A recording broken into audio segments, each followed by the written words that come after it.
The following presentation, Makers and Shakers, is presented by the City of Flagstaff and APS. Sponsored by Compass BBVA, Pub Medical, AWD Law, Sunwest Bank, Alliance Bank, W.L. Gore and Associates, Gentera Enterprises, and DPR Construction.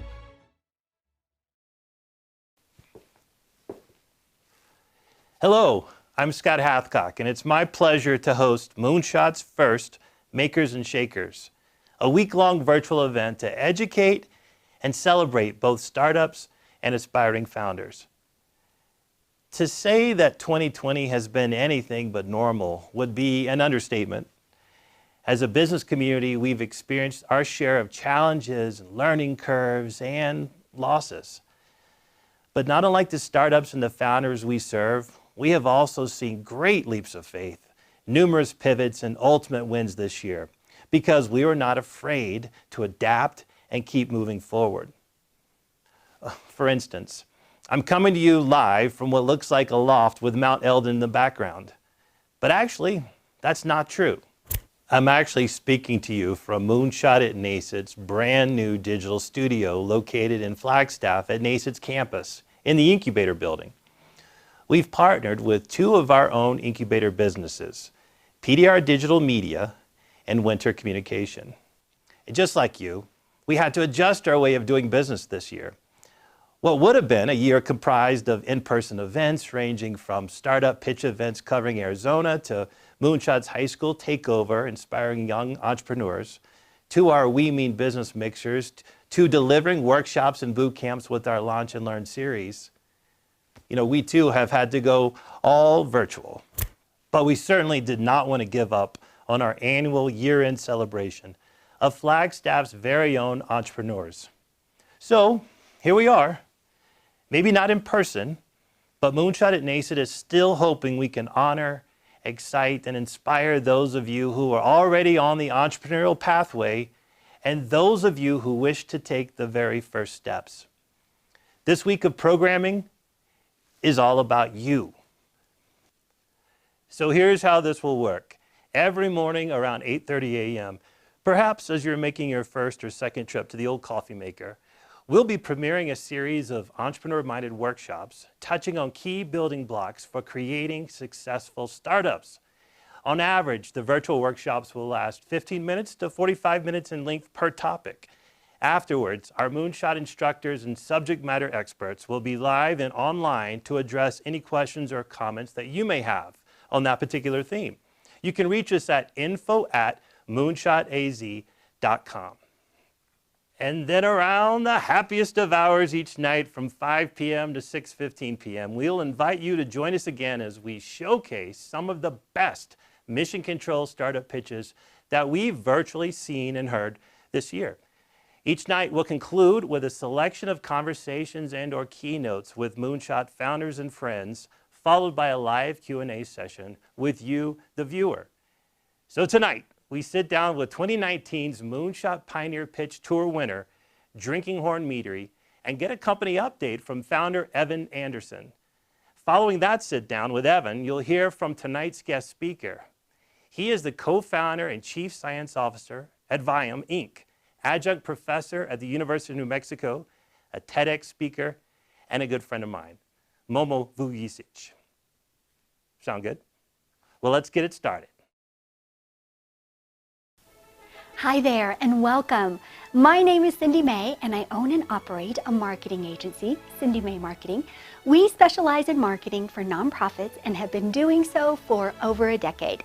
Today, I'm here to talk to you about activating the power of publicity. Specifically, I'm going to share with you our proven process for pitching your press release so that you get free media coverage, otherwise known as publicity. And here's the good news. It's not as hard as you might think, but it does require some time and attention to put the power of publicity to work for your business or organization. I'm going to break out the pitching process for you in 4 simple steps and provide you details about a must-have tool you can create and use to make the pitching process that much more successful. But let's start first talking a little bit about what publicity really is and the value of it. Publicity is media attention for your product, your service, your business, or your organization. It can include traditional news sources like news shows and newspapers, and new media like podcasts and blogs and social media and websites. Publicity creates public awareness for yourself, your business or organization, or your brand, as well as awareness about your product or service that can be generated for free, meaning you aren't buying advertising time or space. So the value is no-cost advertising, but more than that, publicity helps to raise the profile of your business or organization. It's what can help catch the attention of the public to amplify awareness and add credibility to the work that you are doing. The challenge, however, is in today's fast-paced media environment, how do you get the media's attention? I can tell you for certain, not much is going to come from a few releases sent now and again about your latest initiative, grand opening, new hire, or upcoming event. Those will be hit or miss pickups, and honestly, it's how most businesses and organizations do it. But the bigger issue with that approach is that it annoys those folks in the media, the reporters and radio personalities who then begin to feel like, alrighty, just send me your release, the same one you're sending to everyone else when you want something, and maybe if I've got an open spot, I'll drop it in. The piece that so many people miss and then get called out on it by stakeholders or board members when press releases aren't picked up by the media, I'm sure you've heard it, they didn't see anything about such and such in the newspaper. Did you let them know? Well, it's the cultivation of relationships with influential people in the media that is being ignored. Those reporters and editors and radio personalities, bloggers, vloggers, content writers, and producers of podcasts. These are the folks who can really draw attention to your cause and make publicity a powerhouse in generating awareness and credibility for the work that you're doing. But you first have to connect with them and make them feel appreciated and respected for the work that they're doing. Now I get it. You have lots of perfectly legitimate reasons for not doing this. You're buried in day-to-day operations and don't have time to focus on getting publicity coverage. You don't have those media contacts. The media folks in your area aren't really interested in the work of your business or organization, or you have no idea where to start. If you carry any of those sentiments, then this training is right where you need to be. Because cultivating media relationships doesn't have to be an intimidating, time-consuming project. And it doesn't involve you creating a huge presentation, scheduling a bunch of coffee chats, or doing hours of research. In fact, it can be as simple as sending an email.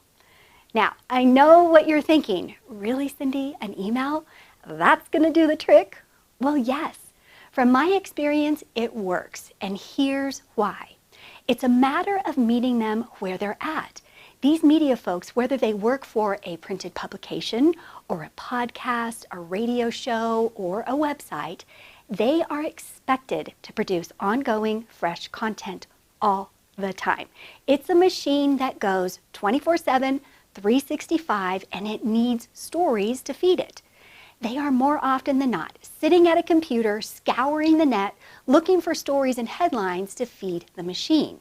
Yes, their inboxes are flooded with press release pickup requests, but it's still a competitive market, and that brings two important factors into play. Number one, they want and need good stories so that their work stands out from the crowd. And number two, they want to be valued and appreciated for their work. So, how is an email pitch from you going to help them achieve that? Well, there is so much doom and gloom to be reported on every day. Pandemics, economic crisis, highly contentious politics, natural disasters, and civil unrest, just to name a few. And reporters know everyone is looking for something that restores our faith in humanity. They know that amid all the contentious, hard-hitting media they report on, people want to know about the good things happening too. Those who are doing the good work in the world and making an impact and a positive difference. In short, the media wants to share your good stories of impact. But to the second point about being valued and appreciated for their work, they don't want to feel like just because you have a good story to share and would like some good old publicity, they should be expected to cover it.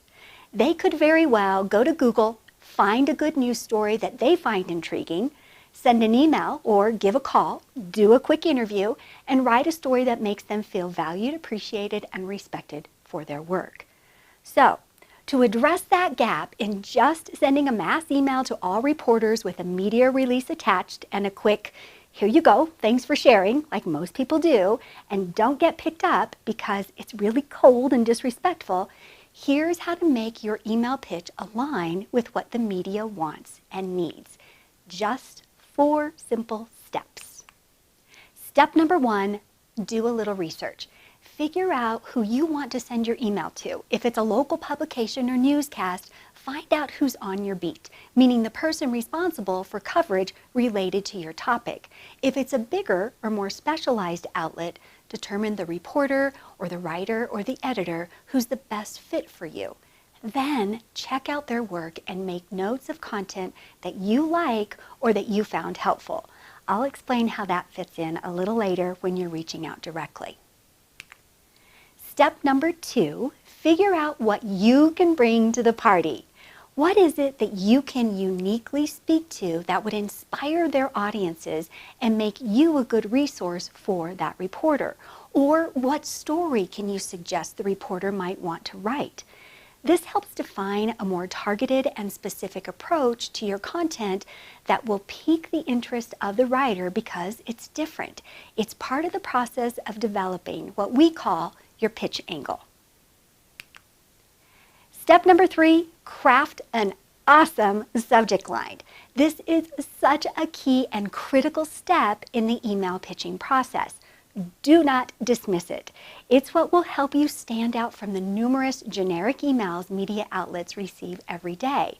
Again, in their fast-paced world, you need to make sure you get their attention.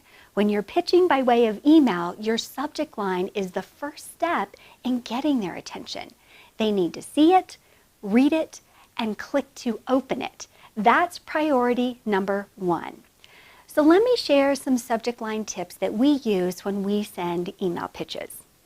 Location, location, location. If you are pitching a reporter you know covers a certain area and your story is based there, make sure to mention it in your subject line. ABC Charity CEO addresses homeless concerns in Newton. This will signal that you've done your research and know they cover this particular area. Curiosity.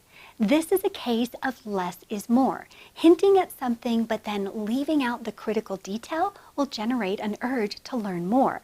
Examples could be what we learned when this failed miserably, or NBA Center signs on to support local nonprofit. These are 2 subject lines that trigger a bit of curiosity that pretty much are begging to be opened.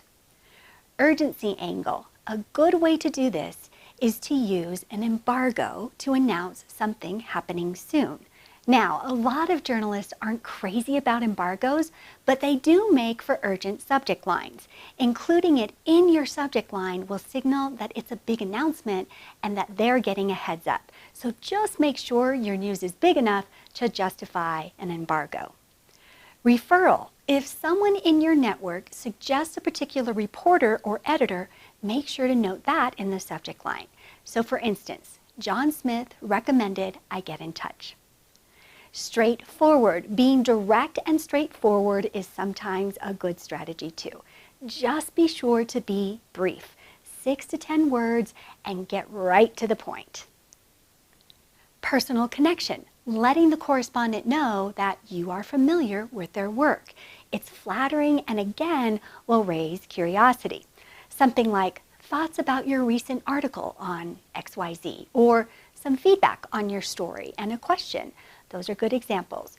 But here's an important thing to remember. No matter what approach you use, the content in the email itself should match the body of your email subject line. Don't be misleading or attempt to add clickbait to your subject line. It will only create mistrust on the part of the person that you're trying to develop a relationship with, and if you do that, you'll likely never get them to pay attention to your pitches again. Step number 4, strategically develop the body of your email. Now that you got them to open your email, now it's about keeping their attention. The key takeaway here is to be friendly, but get to the point quickly. No deep dive into the topic at this point. You want to quickly show how your business or organization's story fits into their body of work. Open with a personalized salutation with their name, no generics like "Dear Blogger" or "To whom it may concern."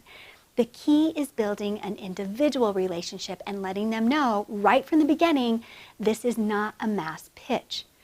Briefly give information about yourself and your business or organization and why you might be an interesting person to interview, and sell your unique outlook or insights to an interesting topic. Or alternatively, explain why the media release you've included would make a good feature for them to expand upon. Remember where I said to make some notes about their work?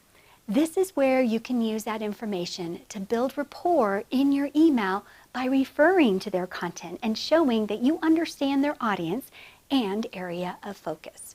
Provide some key information, possibly bullet points on what could be featured, and conclude with a defined call to action of what you would like them to do next. And that's it. It's not all that complicated. If you spend just a little time following these 4 steps in developing an email pitch to get publicity coverage, you really could get some great media coverage that will help bring greater awareness, credibility, and support for your business or organization. I think that you'll actually find that it comes natural. As a business owner or a marketer or communications professional, you know the value of building and maintaining relationships. You do it with your customers and clients and donors all the time. It's really just the same thing, only your audience in this particular space are people in the media. So give it a try. Maybe ease into it. Start small, gain some confidence, establish media relationships, and then go big.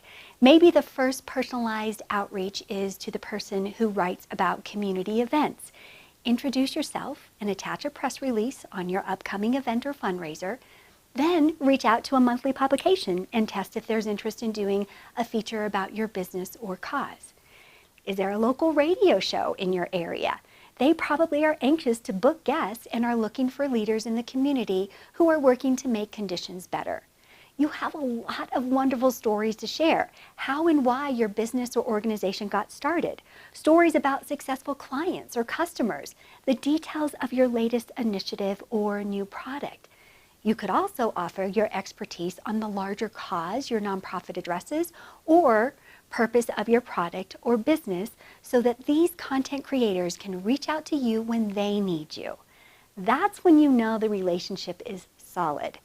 When I get calls or emails directly from people in the media asking for stories or information about any of the nonprofit clients we serve, I know we've done a good job in building those all-important media relationships.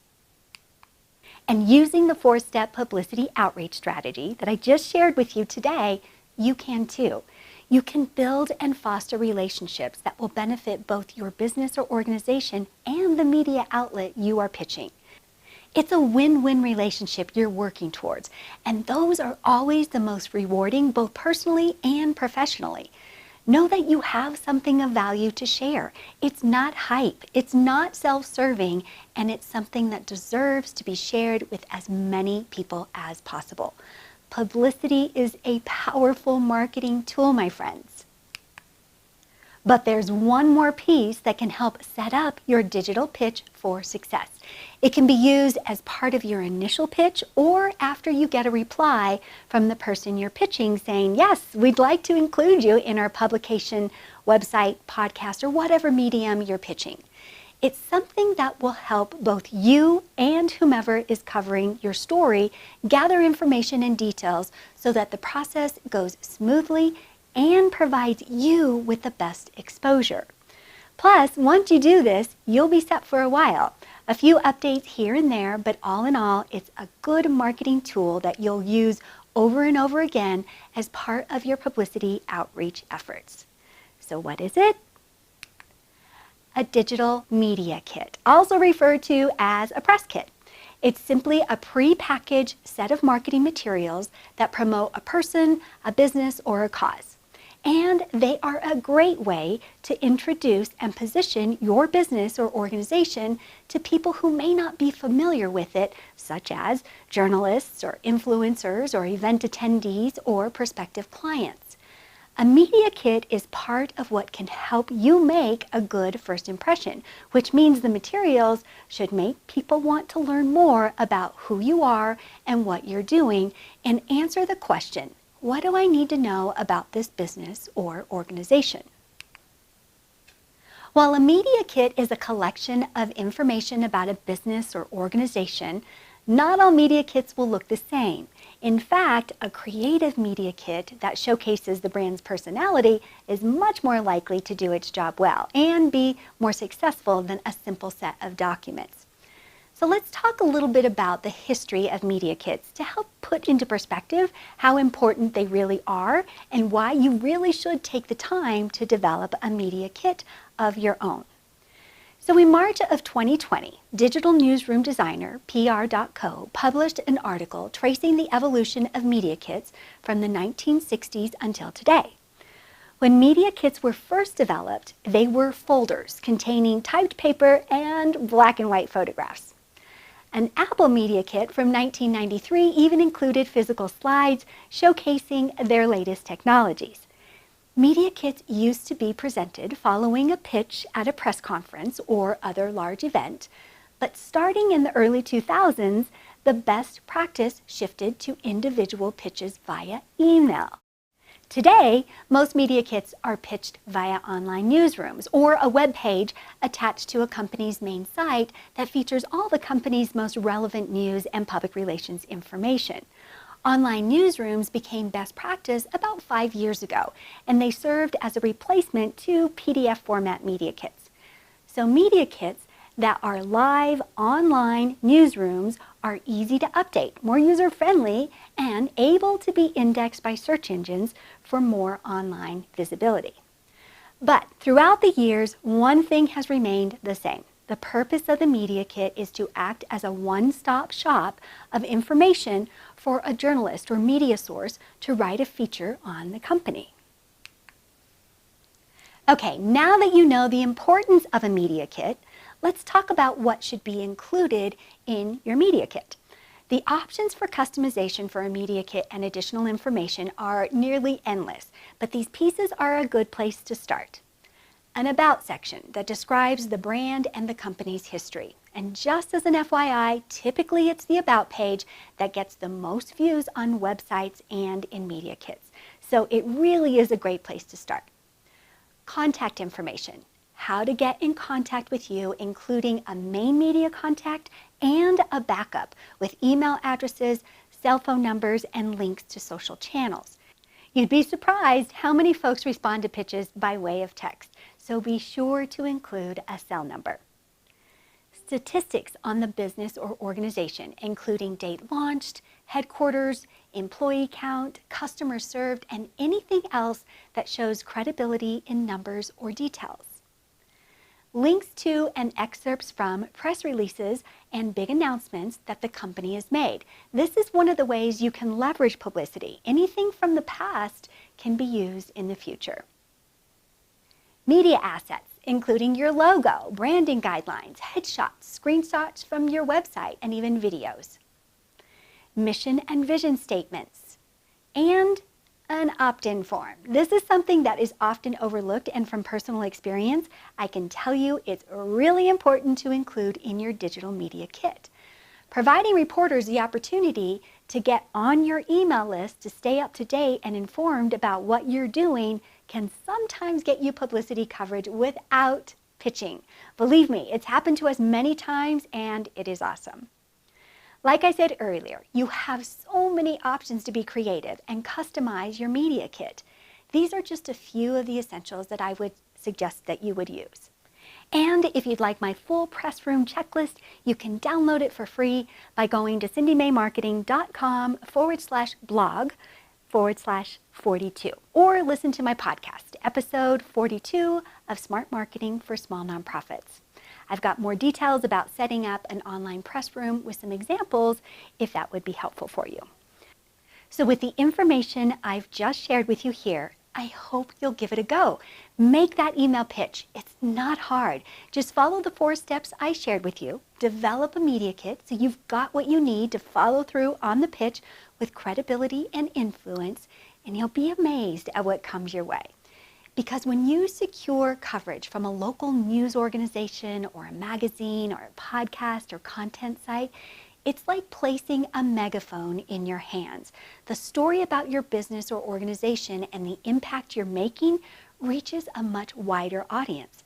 And that means you'll get to touch even more people's lives with your good work. I hope you found this information useful. Like I said at the beginning, getting publicity coverage doesn't have to be difficult. It's just a matter of strategically approaching the process with the intention of building relationships first and then getting publicity coverage. Once you do that, the likelihood of getting your press release picked up each time you make a pitch increases exponentially. Not to mention the fact that you get to make some great contacts and even some great friends, even if it's just a friendship from afar. We work with many reporters and writers that are now Facebook friends and text buddies, which is pretty awesome. Business isn't just business. That's my belief. Publicity is powerful, especially if it's rooted in everyone working together to help one another out. I wish you all the best. Now, go start something.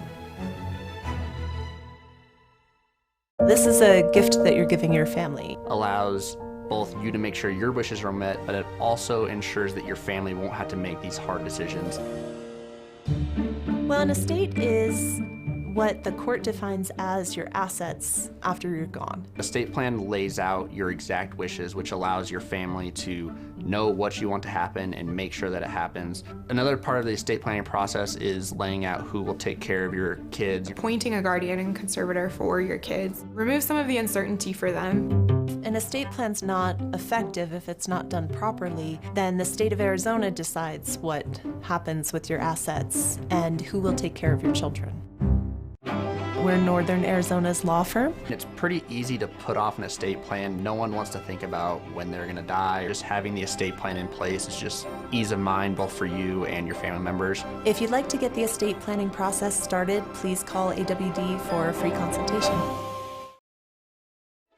Hi, my name is Jennifer Mott. I'm an attorney with the law firm of Aspey, Watkins & Diesel in Flagstaff. I practice in the areas of business law, including some intellectual property, as well as real estate.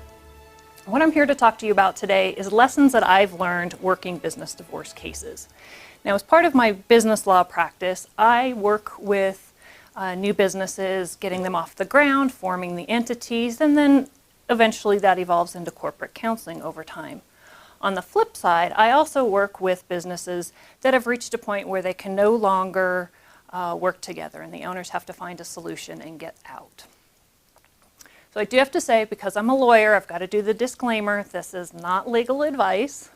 This is for informational and educational purposes. I'm going to share some stories today. In addition to being a lawyer, I consider myself a small business owner.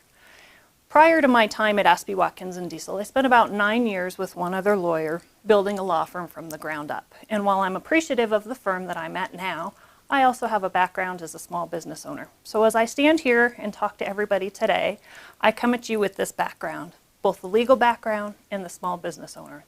I enjoy working with the entrepreneurs and the startup companies. I find their innovation, their excitement, and their enthusiasm for what they're doing to be a lot of fun.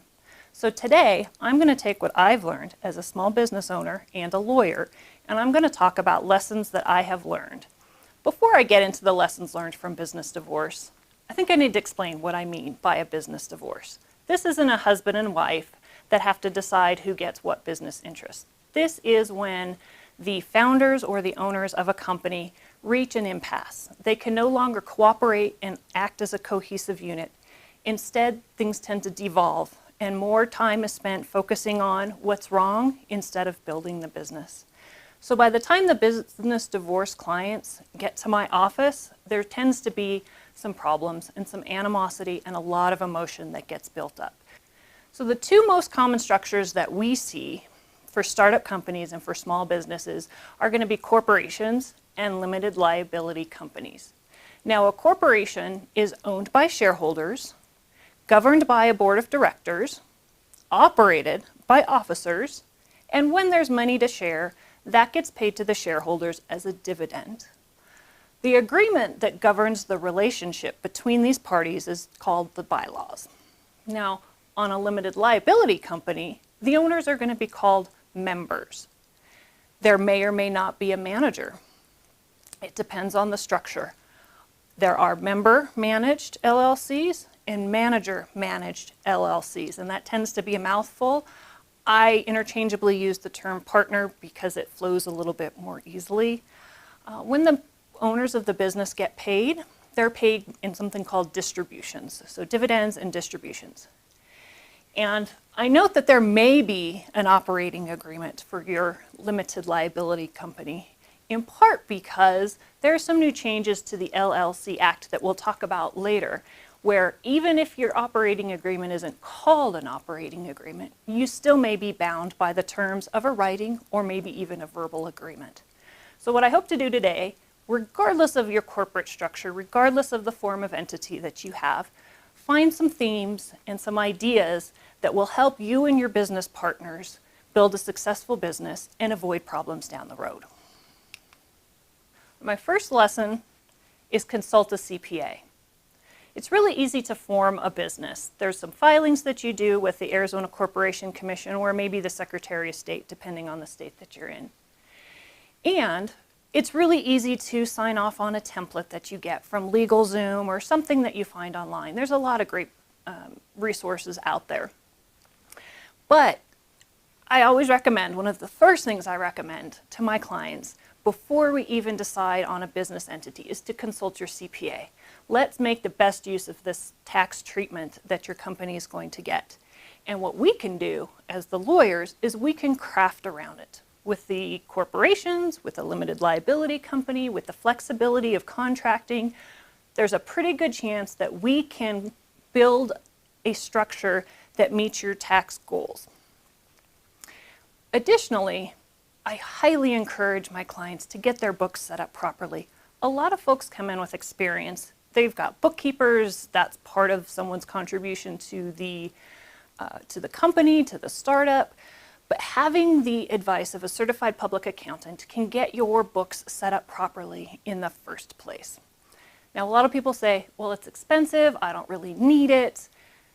It's a lot less expensive to consult with a CPA than it is to pay a tax attorney 10 years down the road when things go wrong. That's one of my first examples I'm going to share with you today, is a company that was very successful. They did well for 10 years.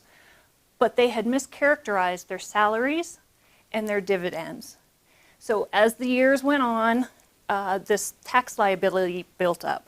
So by the time they got to me and the members had reached a point where they could no longer cooperate, we open up the books and discover this really big tax liability. In addition to having all of the issues with the two partners that have reached an impasse, we now have the tax liability. So we get the tax lawyer involved, and that just makes one more problem that 2 or 3 owners that are having difficulty with now have to deal with. Next lesson in avoiding a business divorce is to know the defaults. What is it you're buying into when you file your articles of organization or your articles of incorporation? The Arizona Corporation Commission is where you're going to find your regulatory, administrative rules and regulations. But the real meat and potatoes of your rights and obligations as a business owner or a business investor are going to be found in the Arizona statutes. And we've got the ones listed here for corporations and limited liability companies. In the event that you have opted for a partnership structure, there's that option as well, and those are governed by the statutes. So importantly, one of the things I'm going to touch on today is the new LLC Act. This is important to not only new companies that are being formed, but also older limited liability companies because of some of these significant changes. So after September 1st, 2020, the new Arizona LLC Act applies to all limited liability companies organized in the state of Arizona. So whether or not you're a 20-year-old company or a 2-year-old company, you are bound by these new rules. Now, a lot of companies may already have an operating agreement, a well-drafted operating agreement that talks about the relationship between the managers and the members and their different areas of responsibility and how they're going to vote and how distributions are going to work. But if the operating agreement is silent as to anything covered in the new statute's going to apply. The statute recognizes that pre-existing operating agreements may still be valid and enforceable if they were valid and enforceable under the prior act. The problem is, if the operating agreement doesn't address a particular topic, it's silent on it, then the LLC Act is going to fill in the blanks for the business owners. That can be good, that can be bad. The problem is, it may not meet the partner's expectations. It may not match up with what they have been doing all along the way. So there are some very important places where the new act is different from the old act, and I'm going to highlight a couple of those. And it is in this context where the operating agreement that you agreed to a couple of years ago was drafted, and now the landscape has changed. So we're going to look at a couple of those examples. So even if a company has an operating agreement, we highly recommend that you revisit it, take another look, and make sure that it still meets your partner's expectations. One of the biggest changes between the old and the new Limited Liability Act is the fiduciary duty. Now, corporations have had a fiduciary duty. Their directors and officers have an obligation to put the interests of the company before their own. Now, that doesn't mean that a director and officer also can't benefit by the decisions that they're making, but it's putting the interests of somebody else first, of the company, of the shareholders. Now, under the old LLC Act, there was no fiduciary duty written in. It's in stark contrast to what we're used to with the corporations. And over the years, as cases started trickling through the court system, the court started building in some kind of fiduciary duty, some kind of obligation that members and managers had to one another and to the limited liability company. Now, day in and day out, this is probably not going to be something that most owners are going to contemplate. It's a vague idea, fiduciary duty. But when problems arise, this is one of the first things that the attorneys are going to look at when figuring out who's entitled to what in a company, the fiduciary duty. The breach of fiduciary duty claim is the path to exercising a member's rights or protecting their interests in the company. So under the new LLC Act, a direct action is expressly recognized. And a direct action means that one member can sue another member, can sue a manager, or can sue the company in order to enforce their rights or hold other people to their obligations under either the operating agreement or the statutes. So the big difference now is previously there was essentially no fiduciary duty. The members, the managers could take advantage of corporate opportunities. They could, they could do all kinds of different things that if there was a fiduciary duty in place, they would be breaching. Now, it's not only that there is a fiduciary duty applied automatically under the new LLC Act, it is that it's a fairly high duty. For members in a member-managed LLC or managers in a manager-managed LLC, so anybody that has the authority to bind or act on behalf of the company is going to be held to a higher standard. They're going to have both a duty of care and a duty of loyalty.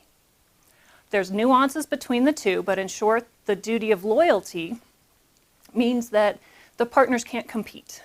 Well, that may make sense on the surface. You can't compete with your company. You can't compete with your other owners. But what about the situation where there's multiple business interests spread across several different companies?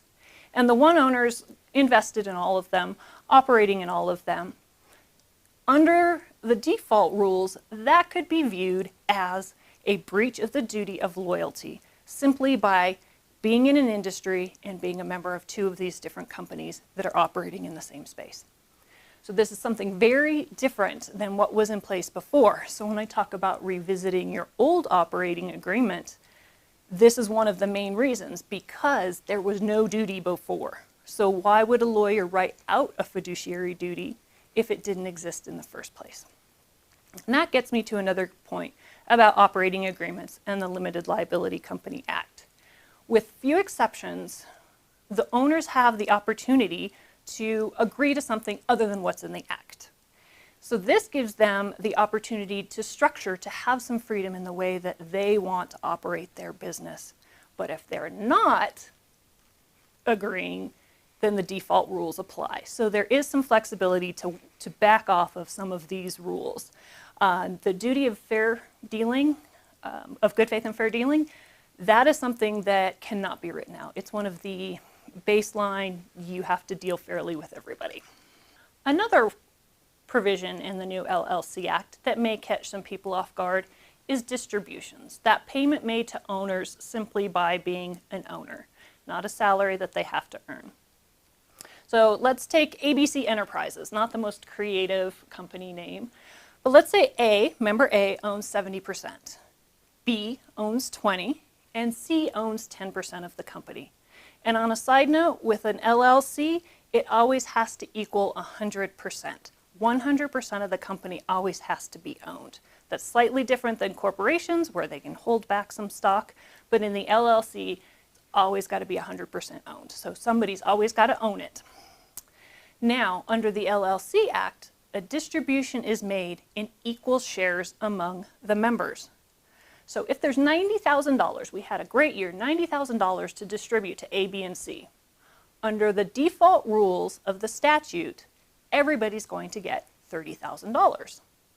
That doesn't mean it's good or bad, but C, who owns 10% of the company, probably going to be pretty happy with the fact that they're getting more than 10% of the distribution. Member A, on the other hand, may not be so pleased that they're not entitled to 70%. So this is one of the primary things that we discuss with our business clients. Who's going to own what, and how are you going to be paid out in these distributions? But in the absence, this is the rule that's going to apply. My next lesson is discuss, agree, and document. Discuss. Talk about these issues with your partners. I know you're busy doing the business of your business.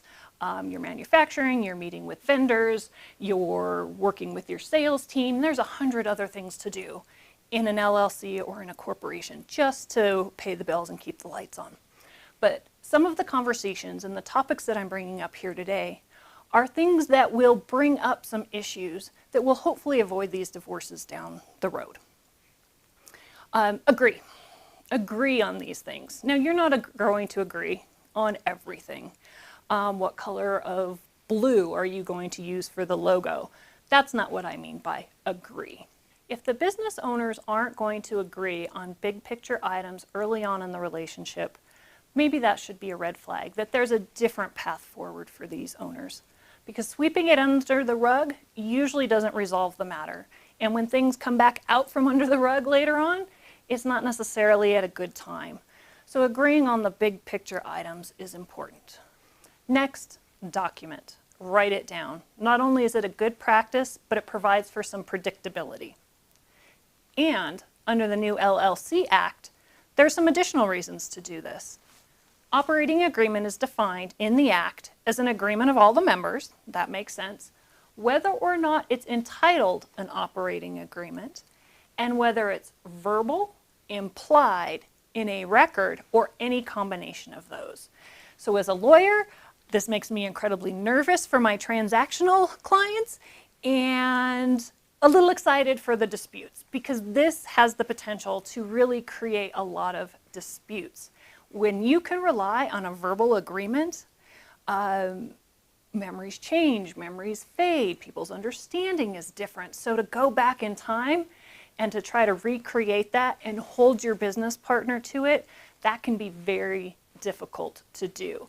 So now that the door has been opened up to verbal or implied or some communication in a record, I think it's going to be even more important now for business partners to document what their agreements are.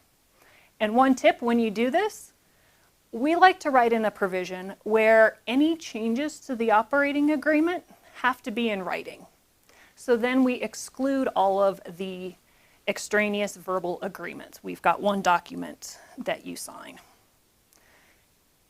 The counterpoint to that, or in addition to, understand what you sign. And this might sound like a really obvious one, but I run into well-intentioned, intelligent people that find templates on the internet, and there's some good ones, that have actually met with attorneys and signed off on operating agreements.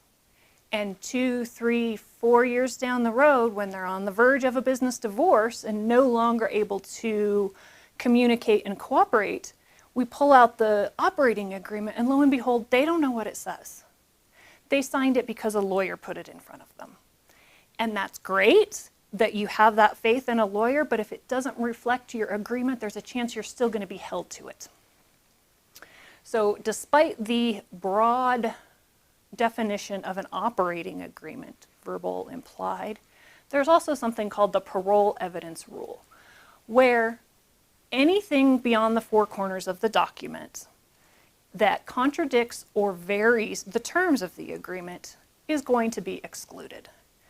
So the verbal agreement that you come to, that's going to be excluded under the parole evidence rule. Now, there's some exceptions to it that I'm not going to get into, but it's pretty safe to assume that if you sign an agreement, you're going to be bound by it. And I had this happen with a client, again, 2 intelligent professionals who needed to roll some money over from a retirement account. And they met with a very specialized, very skilled attorney who drafted 2 different entities for them and had this nice corporate structure that allowed them to take some of the retirement money and use that to seed the company that they were building. So the parties signed it, the lawyer put it in front of them, and one of the parties noticed that, well, this says you're 90% and I'm a 10% owner of this. But she signed it anyways because the lawyer put it in front of her, and wink, wink, nod, nod, hey, business partner, we're 50-50. We've always been 50-50. That's how we're going to treat this. Great. The problem is 2-3 years down the road, when it's time to find a way to separate these two, we've got a document that says they're 90-10, and the verbal agreement says 50-50. So guess who's got the upper hand in this disagreement? The people that own 90% based on the document. Okay, the next lesson is one of my favorites because I've seen so many different variations of it in the businesses divorces that I've handled. Recognize that a distribution is not a salary. So we're going to work from an example here to put it in context. Salaries versus distributions, and then we also have something called a contribution in LLCs. Now, we're back to ABC Enterprises with A owning 70, B owning 20, and C owning 10. And this is not an uncommon setup that I see, where we've got the money person, like A, comes in with the money, but otherwise doesn't really have much to do with the business. And then we've got B, who actually has a full-time job elsewhere. Let's say they're in marketing. They're going to create the website for the business, and that's in addition to the $20,000. That's what they're going to give the company from the outset. And then we've got C. C doesn't really bring a lot of money to the table, but C is the one in the office working 40, 50, 60 hours a week to build the company. C the member with boots on the ground in the office 60 hours a week, fortunately has a spouse that can cover the bills. So they are not receiving a salary. They're not receiving anything. They're really devoting themselves to this company in the hopes that it'll pay off for them in the long run. This is their passion project. This is what they want to do. So 2-3 years go by and they make it big. They've got a really banner year and there's some money left over. Who gets it? Well, A, who owns 70%, could argue, I own 70% of the company. I'm entitled to that return on my investment. C, on the other hand, has been working without a salary. And because of C's efforts, the expenses of the business have been down. Had they had to pay a salary for 3 years, would they have had this distribution in the first place? Would they have made the profit that they did had they actually paid C for the work that was done? And this is something that comes up time and time again in different scenarios where either a distribution is called a salary or a salary is called a distribution. And then we have something called a contribution, which is slightly different. That is something that, like the $70,000, that is something you give to the company. That's your seed money. And often it is tied, like in this situation, to the amount of money you put in is tied to your percentage interest. But it doesn't have to be. Under the LLC Act, you can contribute other services, goods, or benefits to the company, and that counts as your contribution. So B, who owns 20% and put in $20,000, maybe they should get credit for the website that they built. Did that increase their contribution? Particularly in the situation with C. Was their contribution all of the effort that they put in? So instead of it being a salary, maybe it should have been a contribution, and now the ownership percentages have changed. So really when it comes down to paying out on the distribution, C owns a lot more. They just did it the hard way. They did sweat equity.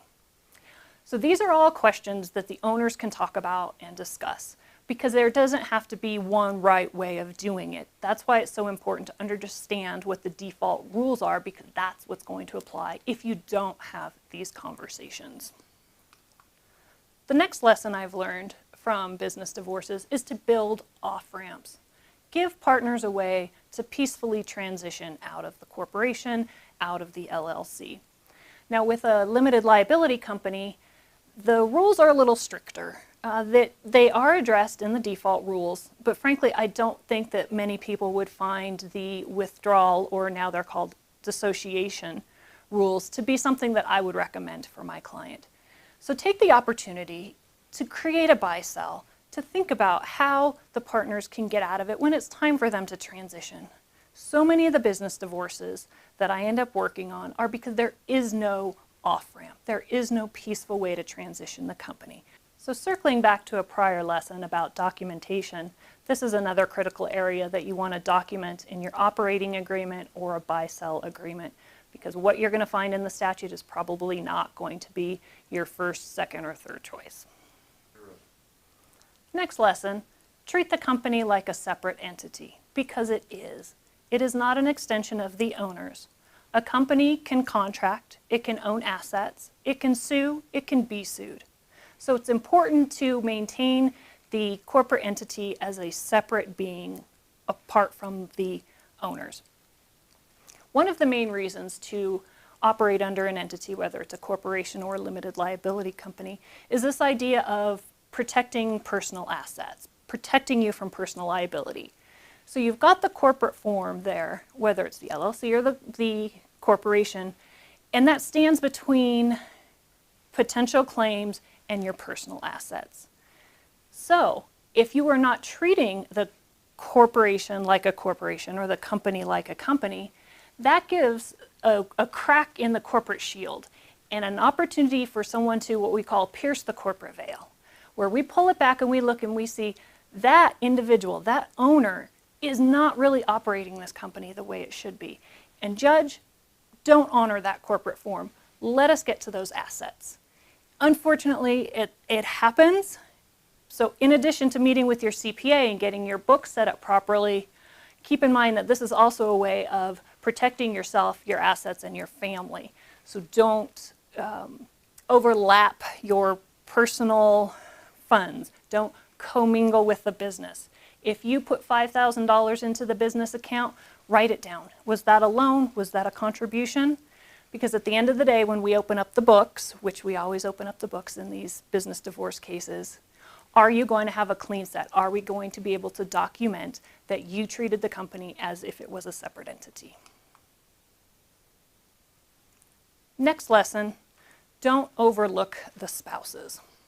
And this time we are talking about marital divorce in part, because Arizona and many other states are community property states. And I'm not going to get too much into family law, but let me say that in a community property state, even if a spouse, a married spouse, is not listed in your operating agreement or on the stock certificate, they may still have an interest in the company. So don't overlook the spouses. In your operating agreement, you can address whether or not an owner owns as his or her sole and separate property or as community property. And then think ahead beyond today, tomorrow. What happens if they do get divorced? And we've got an owner that maybe comes in or that gets a new share of the company, or, heaven forbid, a spouse passes. The owner passes. Does the spouse then step into the shoes of the deceased owner?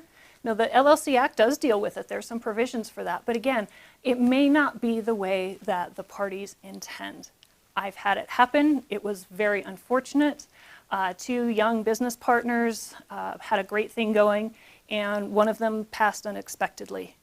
So the wife stepped into the shoes. Now, we never really challenged whether or not that was appropriate. The remaining business partner tried to find her a place, tried some different positions within the company, and it just didn't work. And he ended up buying out the deceased husband's interest in the company. So it does happen. We'd like to think it doesn't, but it really does happen. And the next lesson I've learned from business divorces is acknowledge that evolution happens. Things change. We talked about off-ramps before for people exiting the company. But the company also is going to change. Your product's going to take off. You're going to open up a new product line. You're going to reach into new markets. And maybe you've brought some new owners in. So it's not enough to draft your operating agreement and to put it in a drawer. Because when you pull it out in 10 years, even in 5 years, things may have changed drastically. I worked with a client who had something very similar happen. It was a partnership agreement between two people. And it was a one-pager, and it dealt very high level with how people were going to vote. Well, over the years, they added members, they expanded their product line, they looked into new markets, they brought in more members, and now we're to the point where the partners need to find some resolution because they are unable to continue to operate the business together, and we're looking at a partnership agreement that is not applicable. It just doesn't apply anymore. And of course, we've got a writing, so we need to acknowledge it, but things have changed so much, it's just not useful anymore. And my next lesson, forget the meat slicer. And one's going to sound a little odd, but focus on the big picture. Oftentimes in a business divorce, I find that one member may fixate on a particular issue, whether it's I had a case where it was a meat slicer, and this really becomes a lightning rod for all of their issues. Maybe it was the business trip that one partner took to Hawaii when the other was trying to be frugal with the company money. There always tends to be one thing that really serves as a lightning rod. But when you look closer, there's either underlying issues or that's the thing that people point to so they can explain these other issues going on within the company. So for the sake of your partners, maybe take a step back, and before you want to fight over the broken meat slicer, think about the big picture. Think about your business partner. You've been with them for a while. You've brought in new members. This is a great booming business. Is that meat slicer really worth fighting over? So at the end of the day, it really is about the big picture. And you don't get to the big picture all at once. It starts at the formation. It happens along the way. It happens through conversations and documentation and writings with your business partner. It happens by understanding the defaults so you can talk about how to structure your business in a way that meets your needs, that allows you to succeed in what you're doing and to pursue your passion and innovation. Well, thank you for having me, Moonshot. Thank you to the crew for making this an enjoyable morning. And for any of you, whether you're starting out in your business journey or you're well on your way, if you've got any follow-up questions, because I know I threw a lot at you today, feel free to contact me at awdlaw.com. I'm happy to speak with you. Video production services for makers and shakers provided by Moonshot Studios, powered by PDR Digital Media.